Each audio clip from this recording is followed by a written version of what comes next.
அப்புறம் எல்லா படத்துலையும் முன்னாடி நான் சொன்னேன் இந்த படம் இந்த காலத்தில் நிறைய படங்கள் பண்ணியிருக்கான்னு. அதுக்கு உண்டான சீன்ஸ் அதுக்கு உண்டான விஷயங்கள்லாம் இருக்குது. ஆ அதை வந்து பின்னால் ட்ரை பண்ணியிருக்காங்க. ஓகே. ஆனால் முன்னால் வந்து உங்களுக்கு சரியா இல்லை, இது காமெடியாக இப்படி வந்து தப்பாகி போச்சேன்னு ஜனங்களுக்கு ஒரு நெருடல் வந்ததுக்கப்புறம் ஆ அப்போ அந்த சீன்ஸ் எல்லாம் வைக்கும்போது அது அது அவ்வளோ தூரம் அது ஒர்க் அவுட் ஆகலைங்கிறது தான் என்னுடைய ஃபீலிங். ஓகே.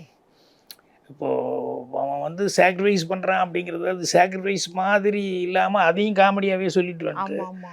அப்புறம் வந்து அதுக்கு சாக்ரிஃபைஸ்ன்னு சொல்லி ஒரு கலர் கொடுத்து அது பெருசாக பண்ணான் அப்படின்னு சொல்லி சொன்னோம்னா அவன் விளையாட்டை தானே அதை செஞ்சான், விளையாட்டை தானே பண்ணான். இதுக்கு முன்னால் வந்த படங்கள்ல எல்லாம் அந்த மாதிரி இடம் வந்து ம்.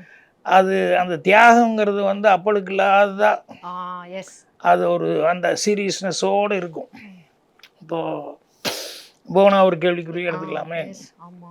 இதே மாதிரி தான் ஆமா ரஜினி அவர்கள் யாரோ வந்து ஏமாத்திட்டுருக்காங்க, ம். கன்சீவ் ஆகிட்டா ஒரு பொண்ணை காப்பாற்றணும், அப்படிங்கிறதுக்காக அவளுடைய மானம் வந்து ம். இதாகிடக்கூடாது, சொசைட்டியில் இதாகணும் அப்படிங்கிறதுனால அந்த ரஜினி கேரக்டர் வந்து ஆமா அந்த ஒரு ஆமா தியாகத்தை அது ஒரு பண்ணாரு. தியாக ஸோ மனப்பான்மை. அது வந்து இன்னைக்கு வரைக்கும் சூப்பர் ஸ்டார் ரஜினிகாந்த்னு சொன்னால் அது மெயின் வந்து அது அடித்தளம் வந்து போட்டு கொடுத்தது அந்த மாதிரி கேரக்டர் தான்.